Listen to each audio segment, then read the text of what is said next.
Welcome, my name is Michelle, and this is a new episode of my podcast called Stitches Unraveled. And if you're new here, well, I am usually a crochet designer and, well, a Swedish writer as well. And I have recently started to gravitate more to knitting. So I'm including that as well in these episodes. And I think there's going to just be more and more knitting coming in. So that is fun. But I also do try to be active with my crochet projects as well. And yeah, if you're not new here, if you've seen some of the previous episodes, welcome back. Then you know sort of how these episodes usually are structured. I usually separate them into different chapters. And the first chapter is, the current project and the things that I would like, then after that, it's the things that I like to do or I'd like to start with. And then the third one is the spotlight question, where I talk about something maybe more specific. And then the fourth chapter, I guess, it's just some last thoughts and words and whatever I might have on my mind. But before we start, here I am hitting the table and everything.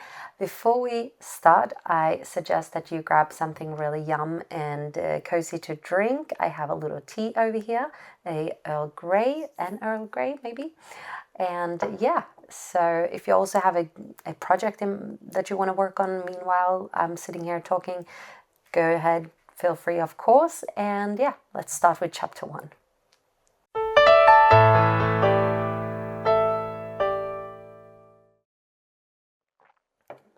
So, welcome. I'm sure if you have been here before, you can hear that my voice is not as it usually is. It's actually, I've been struggling a bit for almost more than a week, I would say. I've been struggling with some kind of cold, coughs, and being a mother. Well, you're the caregiver. I have to take care of everyone. And my husband was I can't even speak properly today, but my husband was in Norway and we live normally in Sweden, so he was in Norway for a few days, and that meant that I was the only one taking care of the kids, which is then hard when you're not feeling well yourself. So I think that has also slowed down the little recovery process as well.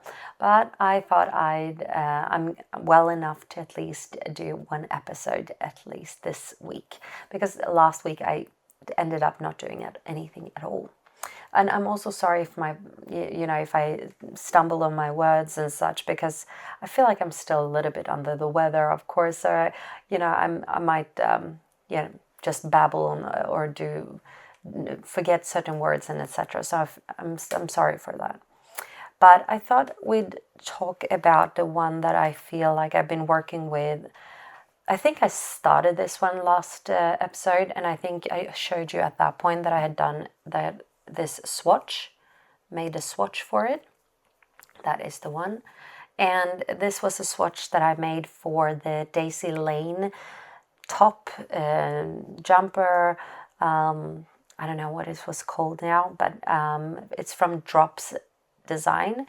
And I have chosen to use the yarn Drops Cotton Merino together with a brushed lace kid mohair, a dark blue one, and I just think that they worked perfectly together. And here you can see the two different strands of yarn. I don't know how well I can show you here on the screen, but that is basically what I'm working with together, and it's so soft.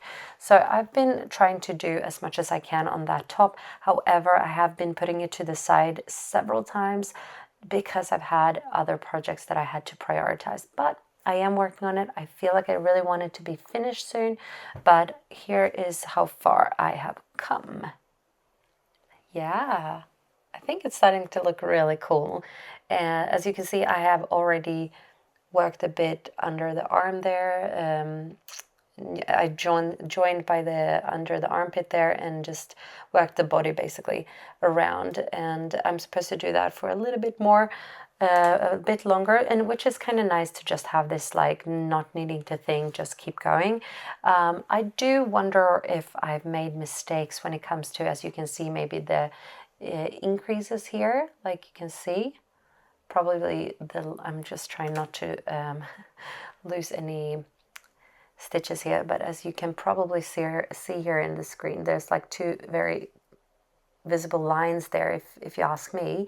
So you can see that I have basically been increasing, and I don't know if that's common that you can see it a bit or not, but I don't think it bothers me. It bothered me too much because it's very even round, so maybe it like just gives a nice effect. But I was trying to do some kind of twisted stitches there when you were supposed to do yarn over basically, and that's how you added a second basically stitch or loop. I don't know the exact word for it, but then on the second round after that, you're supposed to basically do those specific ones with a twisted, I think, knit stitch. And I don't know if I actually did what I was supposed to do, but I think so. I don't know.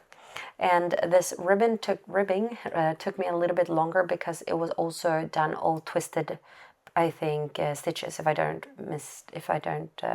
forget that or misremembering, it was like twisted purling and twisted knit ones.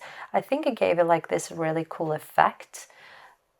I think, I don't know if you can see it. I don't know if it's so neat though, but you know, I'm still in my beginner era, so I think I'm very forgiving towards myself. So yeah, I'm hoping to be able to finish this one soon.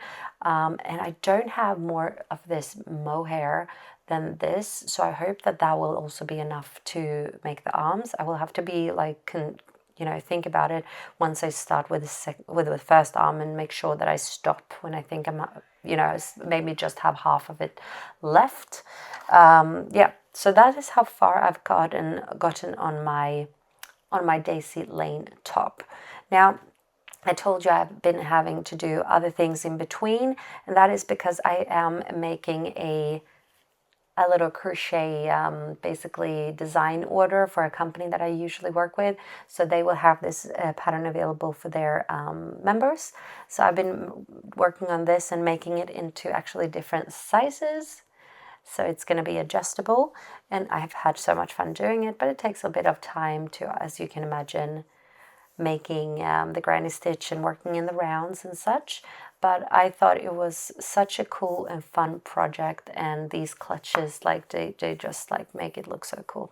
So yeah, this one will, the yellow one was this ones that they were specifically asking for, but I did first do this pink one, and so I'll keep that pink one for me. And I also wanted to do one with more of a ribbon yarn or a ropey yarn. This specific yarn is called Eco Nanotube yarn, and this is from makeyourown.se, which is the company that I've been working on. This video is not a collaboration, it's just me, talking about what I'm doing right now, just so I've said that.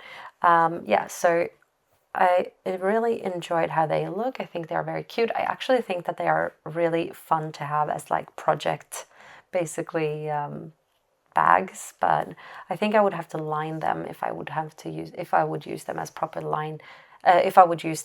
project bags, in case the needles, so they don't fall out from these small holes that are created by the naturally created when making the granny stitch, right? I also finished this one. That's why I was opening everything here. So yeah, I wanted to obviously show you my cute little clutchy bags. I'm gonna it's like a little basket, right? And then you just smack it together. Lovely. I love it. Probably a good one that you can store your yarn as well in if you want to. Anyway, I was also working on this Sophie scarf for a pretty long time before, and just tried to use up one of the skeins that I had.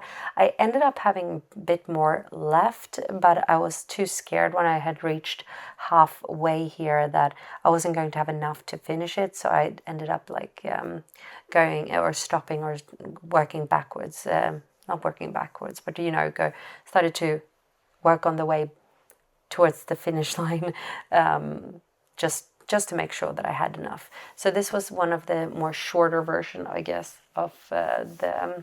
I don't want to hit the microphone now, but like one of the shorter versions of the Sophie scarf. So I think I like this color better than the other more pink one that I did. Probably would have to work a little bit on how I make my knot there, but yeah.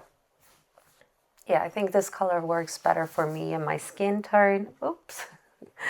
Than the other color or the first Sophie scarf that I made. That made me feel like I wanted to do more and more knitting stuff. So nothing goes to waste or something. Like every project has a meaning, of course. But yeah, I'm very happy to have finished that one as well. I also have some other stuff here that I don't want to like basically lift up too many of the other stuff here, but I wanted to just see if I can show you without unravel too much, even though that's like half Stitches Unravel is the name of my podcast. Doesn't mean that I love it, but I'm also working on a round, basically a clutch version as well with this like thinner yarn, so it takes a little longer time.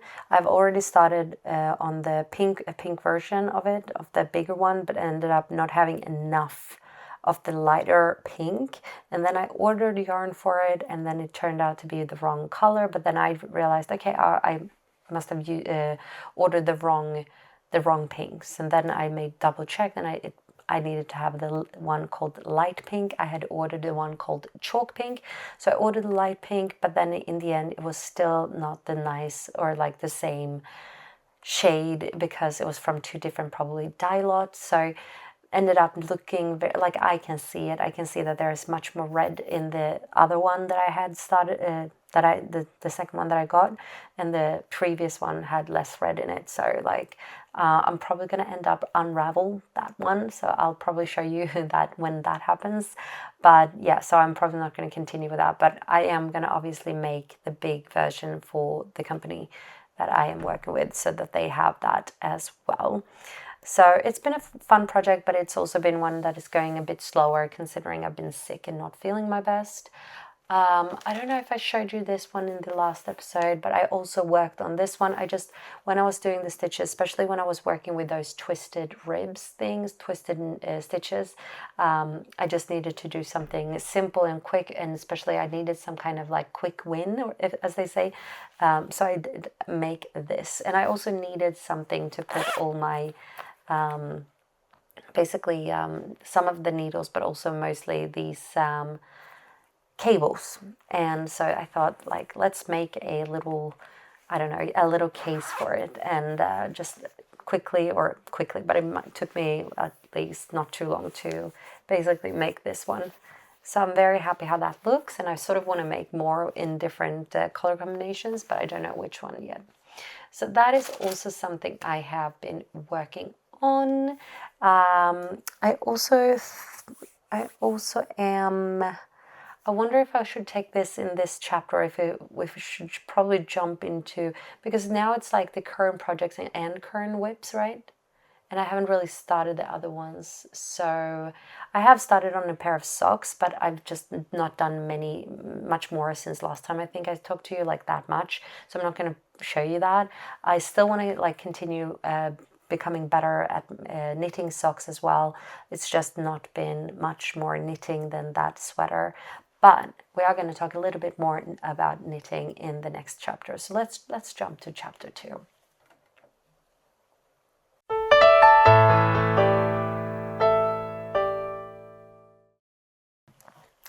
Okay, so chapter 2, we are talking about projects I like to do, basically. And I've talked about this one before. I have decided to be part of a knit along, a KAL, I guess it's called, a KAL, with a Swedish knitting designer called Maja Karlsson, and she is doing this together with the company Järbo, which is a yarn company, I think, here in Sweden.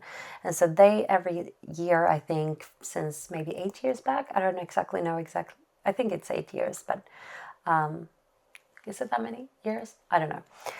They are, every summer they do this summer cardigan.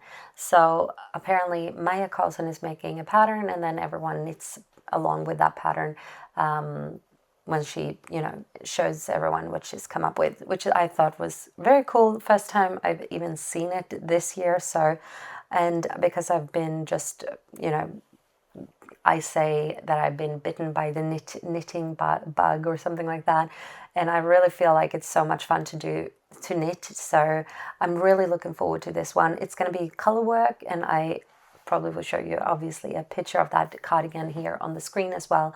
You can choose any colors. I have chosen to use this as the base, which is I think called Nostalgia, I think this one was called. And I think I'm going to have the roses in this one, which is I think a mauve mood, the name. It's like a lily, like a purple, pinkish purple, like brownish kind of color. Thought that was really cute. And then I think the other darker patterns that is on that cardigan is supposed to be the green for me. I did like these three are the same kind of yarn. It's the Swedish wool yarn from Jäderbo, the same yarn company that she's collaborating with and making this whole thing with. But I did see that I also had this blue color from, I think it's also wool, but I don't remember which where the wool is from. But very thin, almost as thin as the, I think it could actually work if I wanted to, like for example, use that instead of the green, maybe. It might be a little bit thinner, but I do think I'm going to stick with the three colors that I have chosen. I think these are going to make a really cool cardigan. I think it's going to be a cardigan that will fit perfectly to, you know, this late summer evenings when it might be a bit colder, but also in autumn time. I think these could be nice as autumn colors as well. So that is something that I am looking forward to start. And I think that the first day of this whole knit along is on the 9th of June. It's free to enter. I think they will share the pattern for free as well. So if you feel like you want to tag along on that, you should. I think they will have it will be an English version of the pattern on Ravelry as well. And like I said, I think it's going to be all free.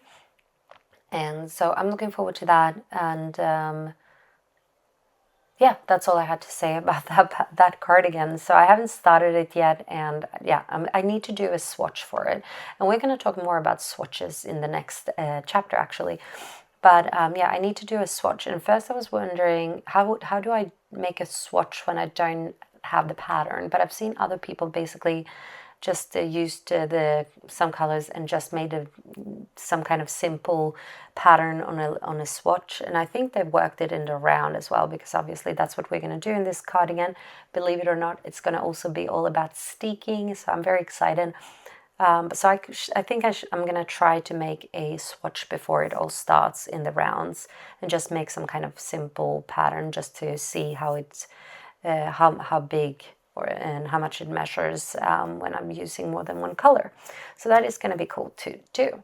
Other things that I would like to knit up and do, I would like to do another like cardigan as well on top of that, because cardigans I feel are so great to just like basically, it's like a jacket to just put on. And I feel like autumn is like the jumper or sweater season. Maybe I should start with those now so I have something to wear then later, but we'll see. But I think I want to do some more cardigans, but not decided on what yet. I do want to do more socks, so I might have to add a bit more socks. I know I talked about a bandana kind of last time, and that would be cool to do soon as well. So I'm going to see which one I'm going to jump on first. I do need to finish the clutches, the pattern, write it down and everything, so I have that finished before I start with any new projects. That's why I've been very firm with myself to not do that. So I think I will keep this chapter pretty short and just tell you that the biggest priority in what's to come is the cardigan with that knit along, hard word to say. Yeah, I'm going to say my voice and we're going to jump to chapter 3, to the spotlight question.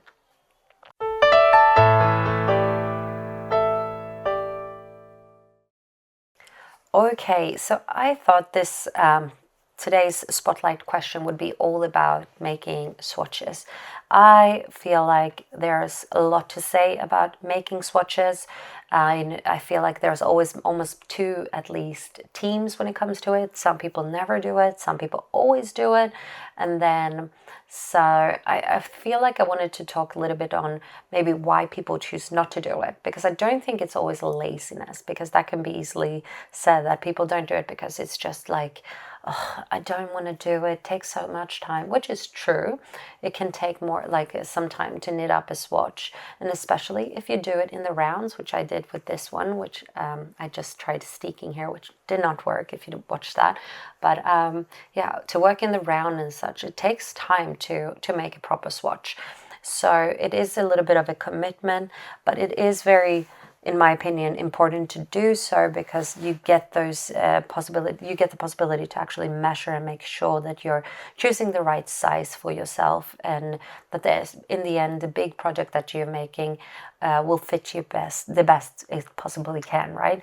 But some people don't do it because they just don't want to waste their time. They just want to jump into whatever they're doing, and they just gonna hope for the best.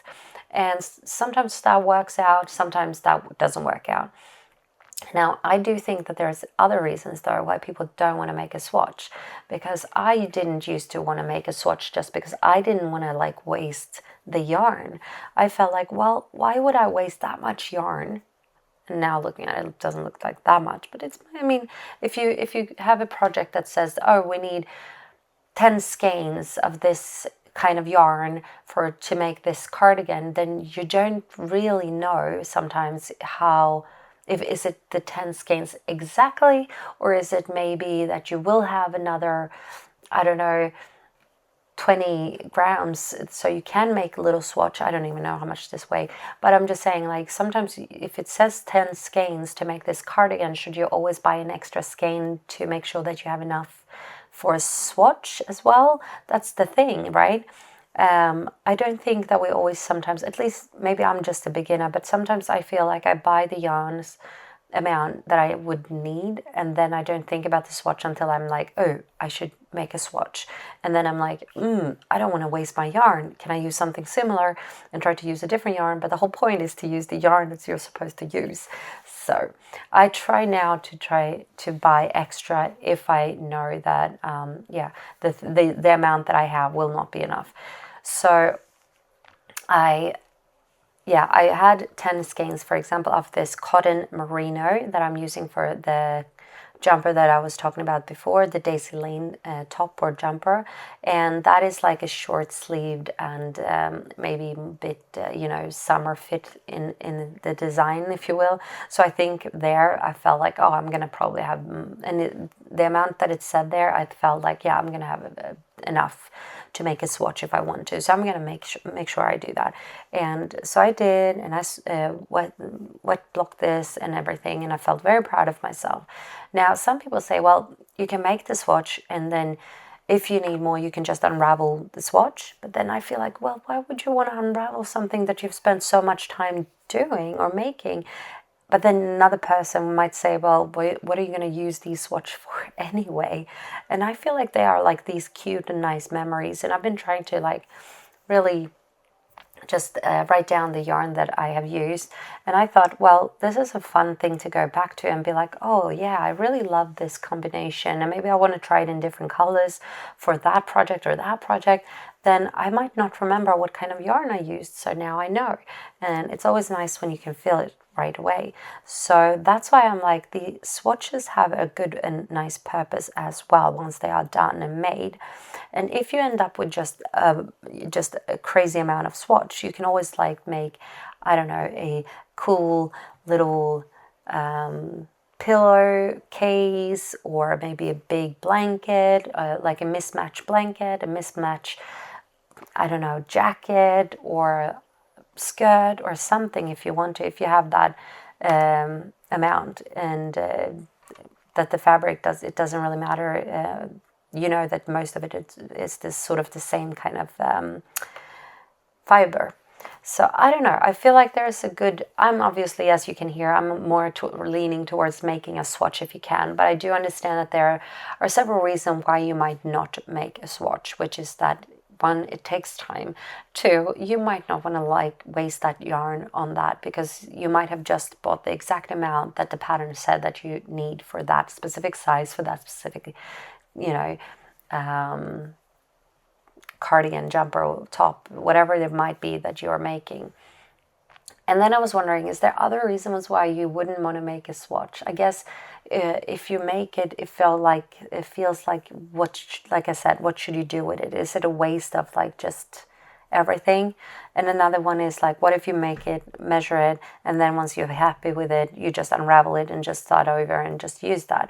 And that is also something you could do. I actually did that when I did the Eva cardigan, because I wasn't sure if I was going to have enough yarn for it, and I ended up having a bit left over, but I don't know if I would have, if that was enough left over, but I did end up like unravel that and then start over, but I did not wet block it at that point because I just wanted to see if I was sort of in that round of measurements that the pattern suggested, and it all turned out really well, and I really enjoyed that cardigan. So yeah, are you a team make the swatch or a team I don't care, I don't want to make the swatch? And do you have other reasons for not making it? I know there's a million reasons for making it. Like I said, you can get the perfect, understanding on what kind of needle sizes you need. And sometimes, it's not like what they say in the patterns. It gives you a chance to then adjust before starting your big project. It also has if you're like your swatch is too big, you can go down in size when it comes to your needles, but it also can give you other ideas of maybe switching yarn, or even if you're too small, for example, adding another yarn, so you have another maybe lace yarn there, or even you might be even needing to hold your yarn double, whatever it might be. It might be even a combination of adjusting your tension and needle size, and how you're using, what kind of yarn you're going to use. So I can see all the benefits of making a swatch. It's just that not making a swatch, I felt like I wanted to justify a bit, because I've been sort of there myself, and I know that it's like the time spent on that, and just not wanting to waste the yarn has been something that I've been thinking about. And also that pile of swatches, what am I supposed to do with all of those things? But then I made this one, and I just felt like, this could be useful. I might want to like go back one day and what if I wonder what colors should I make, what yarn combinations should I make, and just have that memory and possibility to go back and look at that and see how it feels and looks.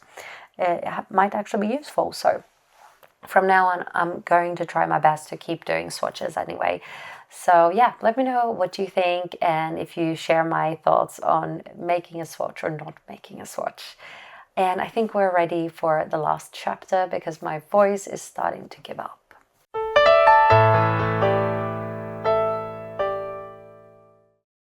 So yeah, some final words. I do wish I had finished my Daisy Lane top. I'm not gonna lie.